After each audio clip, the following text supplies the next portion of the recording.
नमस्कार, स्वागत है आपका आपके अपने चैनल नव भारत एकेडमी पर। आज हम आपको इस वीडियो में उत्तर प्रदेश समीक्षा अधिकारी सहायक समीक्षा अधिकारी मुख्य परीक्षा 2014 का हल प्रश्न पत्र कराने वाले हैं।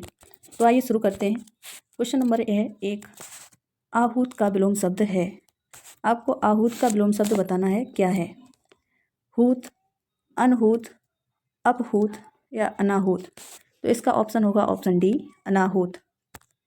अथ का विलोम शब्द है, आपको बताना है अथ का विलोम शब्द क्या है? अथक, पृथक, इति, अति। तो इसका होगा ऑप्शन सी सही, इति। अथ का होता है इति। अगला है वादी का विलोम, ये आपको बताना है वादी का विलोम क्या होगा?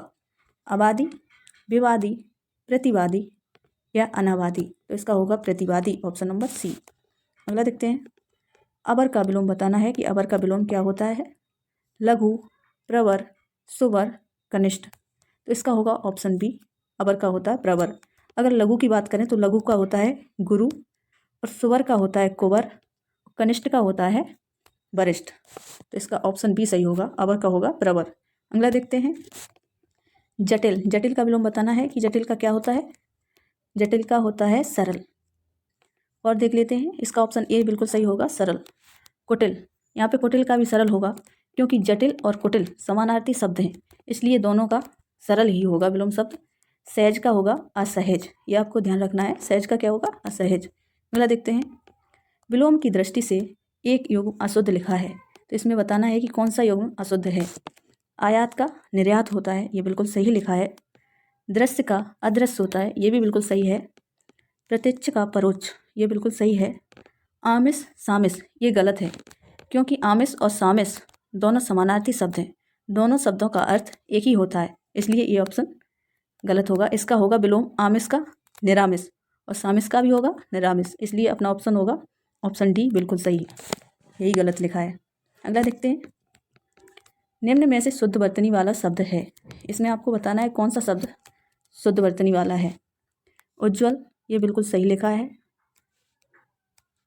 वैमनस्यता, ये गलत लिखा है, क्योंकि यहाँ पे वैमनस्यता कोई शब्द नहीं होता, जबकि वैमनस्य होता है, तो यहाँ पे ता नहीं होना चाहिए था। अगला है कवित्री, ये भी गलत है, कवित्री होता है ना कि कवित्री। प्रामाणिक, ये भी गलत है, यहाँ पे प्रमाणिक नहीं प्रामाणिक होगा। अगला देखते हैं, तो इसका आंसर होगा आंसर ए। अगला देखते हैं, निम्नलिखित शब्दों में किसकी वर्तनी शुद्ध है? इसका बताना है आपको किसकी वर्तनी शुद्ध है। संन्यास, प्रत्युपकार, दुरावस्था या कैलाश। इसमें बताना किसकी शुद्ध है, तो इसका होगा ऑप्शन ए, संन्यास बिल्कुल सही लिखा है। जबकि प्रत्युपकार नहीं प्रत्युपकार होता है, छोटे ऊ की मात्रा लगेगी। यहाँ पे दुरावस्था नहीं दुर्वस्था होता है, यहाँ पे आ का डंडा नहीं होगा। और इसमें कैलाश, ये सा बिल्कुल गलत है, यहाँ पे ये वाला सा होगा कैलाश, इसलिए इसका ऑप्शन ए सही होगा। अगला देखते हैं, निम्न में से अशुद्ध वर्तनी वाला शब्द है, आपको बताना है किस शब्द की वर्तनी अशुद्ध है। उद्घोष, ये बिल्कुल सही लिखा है। एकता, ये भी सही लिखा है। तात्कालिक, ये बिल्कुल सही है। उपरोक्त, ये गलत है, क्योंकि उपरोक्त नहीं होता उपर्युक्त होता है, ये शब्द गलत लिखा है, इसलिए अपना ऑप्शन होगा ऑप्शन डी। अगला देखते हैं कि निम्नलिखित वाक्यों में से एक वाक्य अशुद्ध है, तो आपको बताना है कौन सा वाक्य अशुद्ध है। काशी सदैव से भारतीय संस्कृति का केंद्र रहा है, ये गलत लिखा है, क्योंकि काशी स्त्रीलिंग शब्द है, तो इसलिए यहाँ पे रहा है नहीं रही है होगा, तब सही होता। तो यही ऑप्शन अपना सही होगा, इसमें अशुद्ध बताना था तो ये अशुद्ध लिखा है। और भी देख लेते हैं, गांधी जी का चरखा चलाना स्वदेशी का प्रतीक था, ये वाक्य बिल्कुल सही लिखा है। वन जीवन के कष्टों का भय भी सीता को राम के अनुगमन से रोक नहीं सका, ये भी वाक्य बिल्कुल सही लिखा है। अपनी कुशल रणनीति से शिवाजी ने विपक्षियों के छक्के छुड़ा दिए थे, ये भी बिल्कुल सही लिखा है। तो अपना ऑप्शन ए सही होगा, क्योंकि ये गलत लिखा था, काशी स्त्रीलिंग शब्द है। चलिए देखते हैं अगला क्वेश्चन नंबर 11, निम्नलिखित वाक्यों में से शुद्ध वाक्य है, आपको बताना है कौन सा वाक्य शुद्ध है।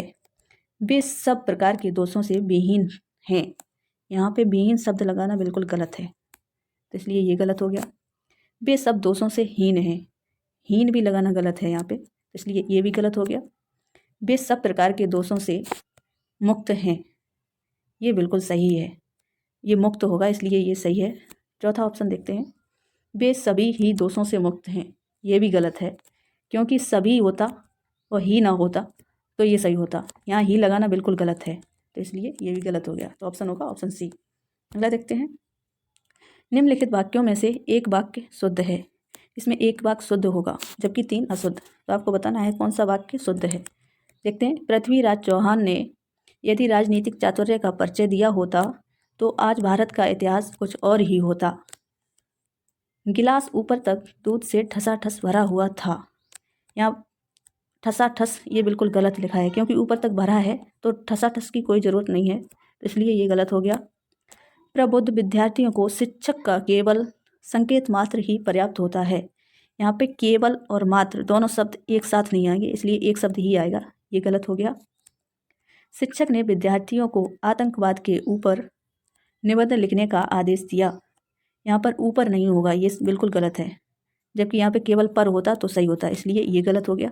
तो अपना ऑप्शन होगा ऑप्शन ए बिल्कुल सही। अगला देखते हैं। जिसे जानने की इच्छा है के लिए एक शब्द होगा। जिसे जानने की इच्छा हो उसके लिए एक शब्द बताना है। ज्ञानार्थी, जिज्ञासु, जिगीसु, जिजीविसु। तो इसका होगा ऑप्शन बी जिज्ञासु। अगला देखते हैं। जो कठिनाई से समझने योग्य हो उसके लिए एक शब्द है।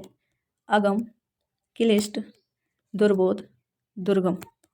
इसका होगा दुर्बोध। जो कठिनाई से समझने योग्य है उसे कहेंगे दुर्बोध। अगला देखते हैं। जो पृथ्वी से संबंध है वाक्यांश के लिए एक शब्द है। इसमें आपको बताना है कौन सा सही होगा। प्रथा, लौकिक, भूगोलीय, पार्थिव। तो जो पृथ्वी से संबंधित है उसे पार्थिव कहेंगे, और जो इस लोक से संबंध रखता है उसे लौकिक। तो अपना ऑप्शन होगा ऑप्शन डी सही। अगला क्वेश्चन। जो पहले था पर अब नहीं है के लिए एक शब्द होगा। पूर्वज, अंत्यज, भूतपूर्व, अनागत। तो इसके लिए होगा भूतपूर्व। ऑप्शन सी बिल्कुल सही है। जो पहले था पर अब नहीं है तो उसके लिए होगा भूतपूर्व। अंत्यज होगा जो निम्न जाति में जन्म ले उसके लिए अंत्यज कहेंगे, और पूर्वज जो पहले जन्मा हो उसे पूर्वज कहेंगे। अगला देखते हैं। जो कठिनाई से मिलता है के लिए एक शब्द होगा। जो कठिनाई से मिलता है उसके लिए एक शब्द बताना है। इसका होगा दुर्लभ, अलभ्य, अप्राप्त, अनुपलब्ध। तो इसका होगा ऑप्शन ए दुर्लभ। दुर्लभ बिल्कुल सही है। अगला। बहुत सी भाषाओं को जानने वाला के लिए एक शब्द है। बहुभाषाविद, बहुभाषाभाषी, दुभाषिया या बहुभाषिया। तो इसका ऑप्शन होगा बहुभाषाविद। इसका ऑप्शन क्या होगा बहुभाषाविद। अगला देखना है। ढीठ का तत्सम बताना है। ढीठ का तत्सम क्या होगा। धूर्त, दृष्ट, उदंड, ग्रसित। तो इसका होगा ऑप्शन बी दृष्ट। निम्न शब्दों में कौन सा शब्द तत्सम नहीं है। आपको बताना है कौन सा शब्द तत्सम नहीं है। मृत्तिका ये बिल्कुल तत्सम है, ये मिट्टी का होता है। विकार ये भी है। कपाट ये भी तत्सम है। जबकि कपूर ये तद्भव है। ये किसका होता है, ये कर्पूर का होता है, कपूर। इसलिए ऑप्शन डी बिल्कुल सही होगा। अगला है। निम्न में से कौन सा शब्द तद्भव है। तो इसमें आपको तद्भव बताना है कौन सा शब्द तद्भव है। कोयल, आश्चर्य, आश्चर्य, उज्ज्वल, कंटक। इसका होगा ऑप्शन ए कोयल। कोयल तद्भव है, जबकि इसका तत्सम क्या होगा, इसका होगा कोकिल। ये तत्सम लिखा है, इसका तद्भव रूप होगा अचरज। आश्चर्य का होगा अचरज, और उज्ज्वल का होगा उजाला, और कंटक का होगा कांटा। चलिए देखते हैं अगला क्वेश्चन। अट्टालिका, अट्टालिका का तद्भव रूप बताना है। इसका क्या होगा अटाला, अटल, अटारा या अटारी। तो इसका तद्भव रूप होगा अटारी। अगला देखते हैं। निम्न में कौन सा शब्द तद्भव है। इसमें बताना कौन सा शब्द तद्भव है। जल, नग्न, तीन, भ्रमर। ये जल है जो ये तत्सम रूप है पानी का, नग्न है नंगा का, भ्रमर है भौरा का, जबकि तीन तद्भव लिखा है। यही अपना ऑप्शन सी सही होगा। अगला देखते हैं। करपट, करपट का तद्भव रूप बताना है क्या होगा। कपूर, कपड़ा, करकट, खप्पर। तो इसका होगा कपड़ा। कपड़ा का तद्भव, करपट का तद्भव होता है कपड़ा, और कपूर किसका होता है, कपूर का तत्सम रूप होता है कर्पूर। अगला देखते हैं। निम्नलिखित में से कौन सा शब्द विशेषण है। इसमें आपको बताना कौन सा शब्द विशेषण है। बनारसी, भारतवर्ष, बाजार, खेती। तो इसमें विशेषण है बनारसी, जबकि भारतवर्ष, बाजार और खेती ये तीनों विशेष्य हैं। ऑप्शन ए इसका सही होगा बनारसी। अगला देखते हैं। जिस विकारी शब्द से संज्ञा की व्याप्ति मर्यादित होती है उसे कहते हैं। उसे क्या कहते हैं आपको बताना है। सर्वनाम, विशेषण या क्रिया या डी अव्यय। तो इसका ऑप्शन बी सही होगा। इसका ऑप्शन बी सही होगा, विशेषण। उसे क्या कहते हैं, विशेषण। जिस विकारी शब्द से संज्ञा की व्याप्ति मर्यादित होती है उसे विशेषण कहते हैं। ये आपको ध्यान रखना है। अगला देखते हैं, रमेश की पुस्तक पुरानी है। इस वाक्य में पुस्तक शब्द है विशेषण, क्रिया विशेषण या सर्वनाम। तो इसका आंसर होगा ऑप्शन ए, विशेष। इसमें पुस्तक पूछा था कि क्या है, ये पुस्तक है विशेष, जबकि पुरानी विशेषण है। ये विशेषता बता रहा है पुस्तक की कि पुस्तक कैसी है, पुरानी है, तो इसलिए पुरानी होगा विशेषण और पुस्तक है विशेष। अगला देखते हैं, उस ग्रंथ में 500 पृष्ठ हैं। इस वाक्य में उस शब्द बताना है। गुणवाचक विशेषण, परिमाणवाचक विशेषण, संकेतवाचक विशेषण या व्यक्तिवाचक विशेषण। तो इसका ऑप्शन क्या होगा, तो इसका होगा संकेतवाचक विशेषण। ऑप्शन सी इसका सही होगा। अगला देखते हैं, यह चांदी खोटी सी दिखती है। इस वाक्य में खोटी सी विशेषण किस प्रकार का है, यह आपको बताना है किस प्रकार का विशेषण है। गुणवाचक विशेषण, संख्यावाचक विशेषण, परिमाण बोधक विशेषण या पूर्णांक बोधक विशेषण। तो इसमें होगा ऑप्शन ए, गुणवाचक विशेषण, क्योंकि खोटी सी चांदी की विशेषता बता रहा है तो इसलिए इसका गुण बता रहा है, तो गुणवाचक विशेषण होगा। अगला देखते हैं और लास्ट क्वेश्चन, धनामूल में किस प्रकार का विशेषण है। धनामूल में बताना है कि किस प्रकार का विशेषण है। परिमाण बोधक, अपूर्णांक बोधक, अनिश्चित संख्यावाचक या निश्चित संख्यावाचक। तो इसका ऑप्शन होगा ऑप्शन बी, अपूर्णांक बोधक। तो चलिए मिलते हैं अगले वीडियो में अगले प्रश्न पत्र के साथ। तब तक के लिए जय हिंद।